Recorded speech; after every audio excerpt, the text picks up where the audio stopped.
Hi, I'm Bruce Brookhart. I'm going to talk a little bit about how the sword was used in actual combat. I've made really about a 50-year study. You may know that I've made many reproduction swords from the Copper Age on up through Renaissance, but mainly Bronze Age, Iron Age, medieval, and Renaissance weapons. Particularly the sword, although I've done many other axes, knives, warhammers, maces, but concentrating mainly on the sword. And during this study, I also spent many years diving into how the sword was really used in combat. So, did a lot of sparring with Hank Reinhardt and Eddie Floyd, among many others, but those are two of the probably the most renowned of the two. But at any rate, we started the Museum Replicas Fight Club, which predated HEMA. And Hank Reinhardt started the HEMA and kind of then passed it all along. And it grew by leaps and bounds to what it is now, today. So, what I want to do is talk a little bit how you would use the sword. And most people, when they're doing cutting exercises, well, they just stand in one spot. And it's, they're cutting. In the press of battle, you normally didn't have room to use a sword this size. It could get that tight. And you usually would go over to a large shield or very heavy armor. Heavy, I say, in not so much weight, but as far as total coverage in the High Middle Ages and into the Renaissance. Then, of course, armor started falling away as gunpowder became better and better and able to pierce it. So, but it's important to move. What I've got here this is called a Shavona, which is excellent hand protection. It's one of my favorite types of swords. This is married to a cut and thrust blade, which simply means it's wide enough to do a good cut and acute tip enough for a good thrust. And then I've got here a small hand buckler. Now, I don't like to go into a combat situation with an empty hand. If I need the hand, it's easy enough to drop this. But basically, a dagger or a buckler.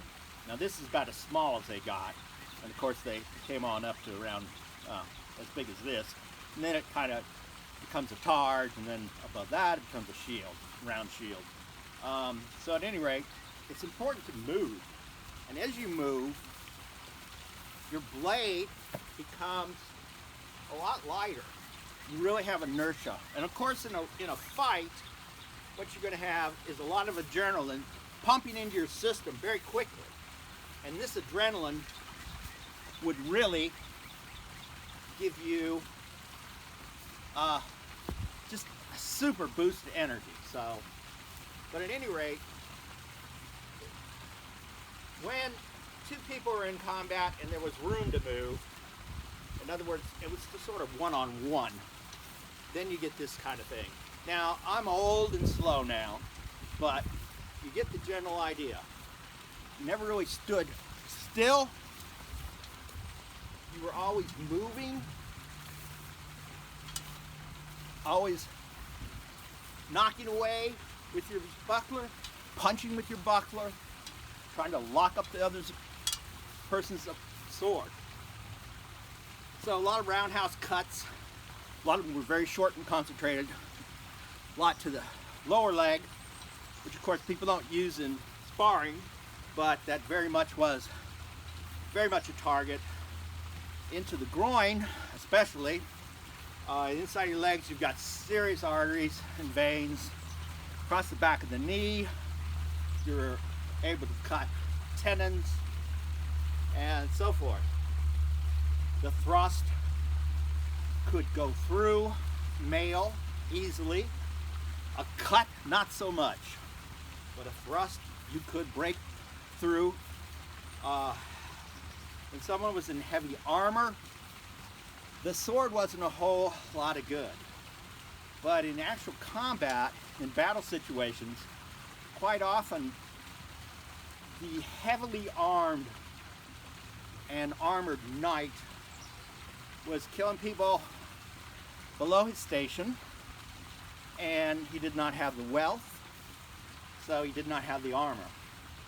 So this is where a sword in combat remained useful.